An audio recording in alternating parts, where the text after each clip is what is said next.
My fellow South Africans, I address you on a matter that has come with great shock, great surprise, and indeed, great concern.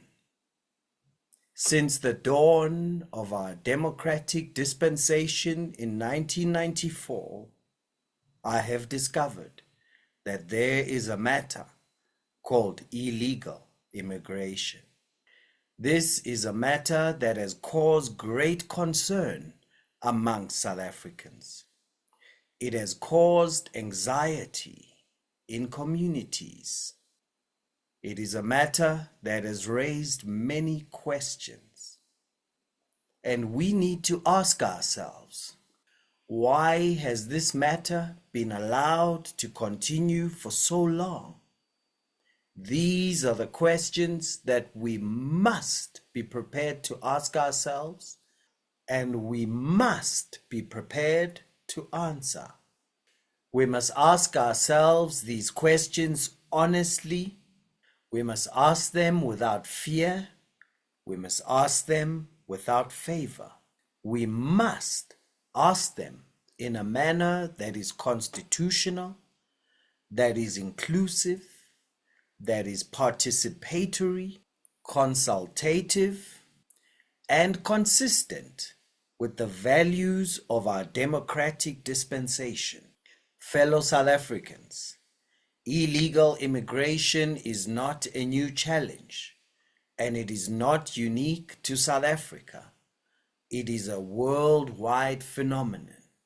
It is a challenge that has affected our public schools. It has affected our hospitals. It has affected labor markets. And it has affected communities who are already under pressure. We have heard these concerns and we are attending to them with the seriousness that they deserve. Cabinet has now approved a comprehensive migration strategy. This strategy has been developed through the Interministerial Committee on Migration. It is supported by the National Action Plan on Migration, and it forms part of a broader, integrated, coordinated, government-wide, and whole of society approach to migration management. In simple terms, fellow South Africans, we have had meetings, we have produced documents, we have read reports, and now we are moving with urgency, but it must be careful urgency. It must become an urgency that does not become hasty. Because if we are too urgent, we will fail to consult.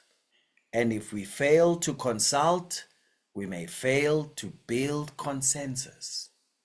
And if we fail to build consensus, we will fail to move forward as one united nation. Pardon me, fellow South Africans. We are a nation that has We are a nation that has faced many difficulties before. We have faced apartheid. We have faced load shedding. We have faced commissions of inquiry. We have faced reports of commissions of inquiry. We have faced implementation plans of reports of commissions of inquiries. And through it all, South Africans have shown resilience. Fellow South Africans, our approach is very clear. Firstly, we are strengthening our borders. The Border Management Authority has been established to ensure that our ports are properly managed. We are ensuring that the BMA is properly capacitated, properly supported, and properly aligned with other departments and agencies within government. In the past financial year, the BMA has intercepted thousands of people who attempted to enter South Africa illegally. This shows that work is being done, but we need to do more. It shows that government is not sleeping, even if at times we may appear to be resting our eyes. Secondly, we are strengthening and increasing deportations. The Department of Home Affairs has begun in earnest to deport undocumented foreign nationals. This work will continue. It will be intensified. It will be supported by better systems, better coordination, and better cooperation between departments. Thirdly, we are dealing with employers who break the law. Unfortunately, there are employers in South Africa who knowingly employ undocumented foreign nationals.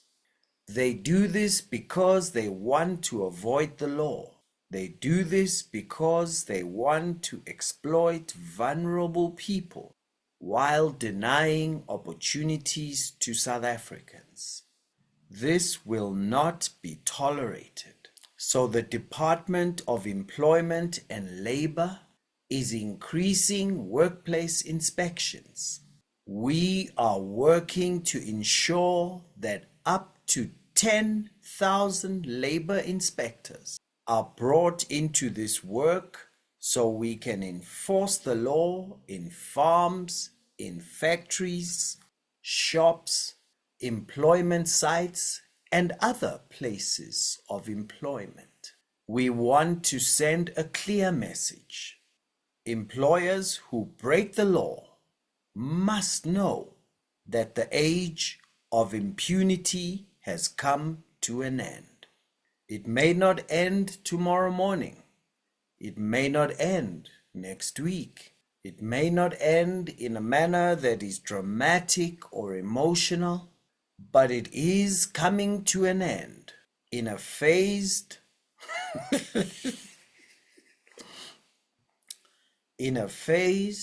responsible, consultative, and sustainable manner. Fourthly, we are reforming the law. Cabinet has approved the white paper on citizenship, immigration, and refugee protection. This is an important step in the overhaul of our migration system. We need laws that are modern, laws that are responsive, laws that are effective, laws that prevent fraud. We need laws that protect genuine refugees and asylum seekers, but at the same time, ensure that our laws are not abused. We must have compassion, but we must also have order. We must have Ubuntu. But Ubuntu does not mean that we must have no border, no queues, no paperwork, no consequence, and no state.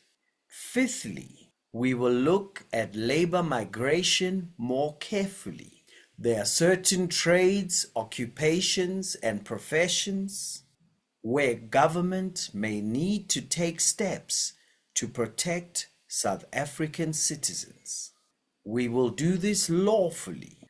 We will do this carefully. We will do this in a manner that respects our Constitution and international obligations. But we must be clear. South Africans cannot be pushed out of opportunity in their own country. At the same time, we must not be a country that hates foreign nationals. That is not who we are. South Africans are not xenophobic. South Africans are not violent people. South Africans are a warm, generous, and welcoming people.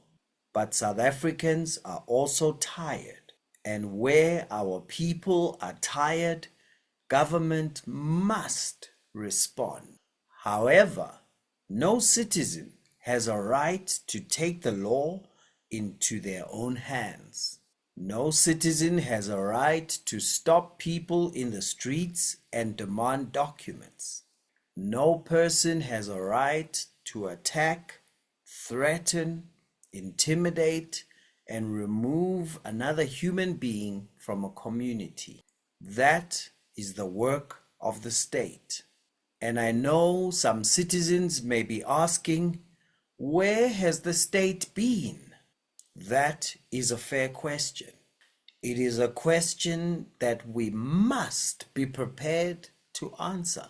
And we are answering that question through this comprehensive strategy, through the Border Management Authority, through Home Affairs, through the Department of Labor and Employment, through the South African Police Service, through the revised white paper, through the National Action Plan on Migration, through the Interministerial Committee, and through a renewed commitment to build a capable developmental state.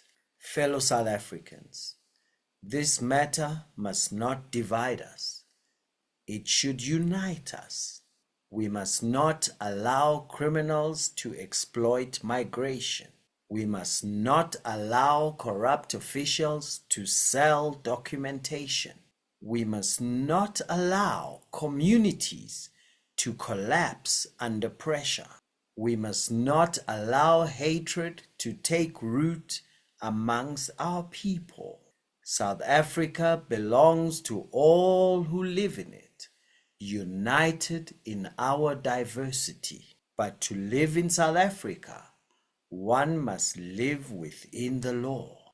That is why we are taking a balanced approach, a firm approach, a humane approach, a constitutional approach, a consultative approach, a social compact approach, a green shoots approach.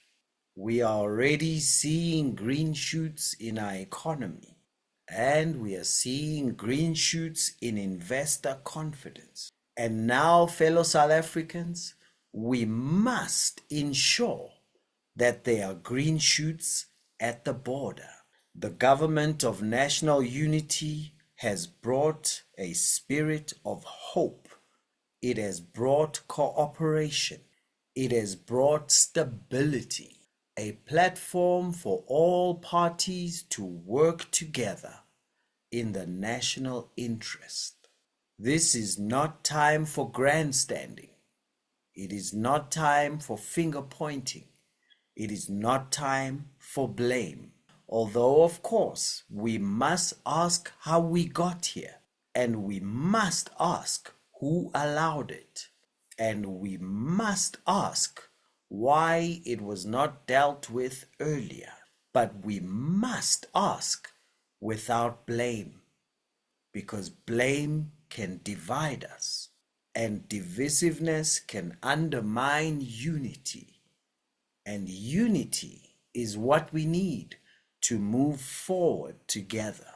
Fellow South Africans, there are those who will say this is just another speech. There are those who will say government only responds when people are upset and then goes back to business as usual. I want to say to those people, we understand your frustration. We understand your doubt, but we are responding with a plan.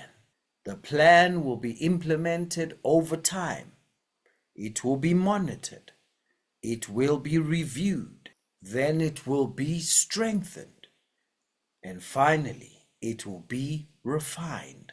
It will be coordinated across all spheres of government. In the fullness of time, ministers will provide more details.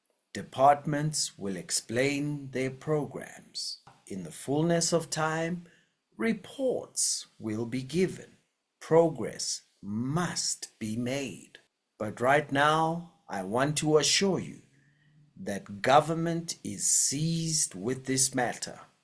We are seized with the task of the renewal of South Africa, a South Africa where no one is above the law. Fellow South Africans, we have traveled a long road. We have endured many struggles. We have overcome many challenges. We have shown over and over again that when we stand together, there is nothing we cannot overcome. Let us now face this challenge together. Let us reject hatred. Let us protect unity. Let us nurture the green shoots. Although this matter has only just shocked me yesterday, it now has my full attention. I thank you, and God bless South Africa. My biblical reaction. But all their works they do to be seen by men. They make their phylacteries broad and enlarge the borders of their garments. They love the best places in the synagogues, greetings in the marketplaces, and to be called by men, comrade, comrade. This is the problem we have in our country, and we need to work together and educate our people to know the difference between those who love to be seen in a positive light and those who love to produce positive results. Please don't listen to politicians. Watch what they have produced. Watch only what they have accomplished, because by nature, they will tend to want to do and say the things that gets them seen in a certain light. Don't listen to what someone says about how much compassion they have for anyone. Rather go with results you've seen. How do they handle money? How do they handle scandal? Do they take care of it as soon as possible? How do they handle allegations? Do they quickly hand them over to the police and not protect it? Do their books balance? Have they ever accomplished anything anywhere? Only watch that. Otherwise, we will keep falling for people who want to be seen in a certain light. So, if you're not subscribed, you and I are not going to be friends again. So, no man can serve two masters, for either he'll love the one or hate the other, or you'll despise the one and honor the other. You cannot serve God and Karl Marx. Are you going to listen to the real speech after this one, or have you skipped the real one and listened to this one that I got out before time? Let's make history together.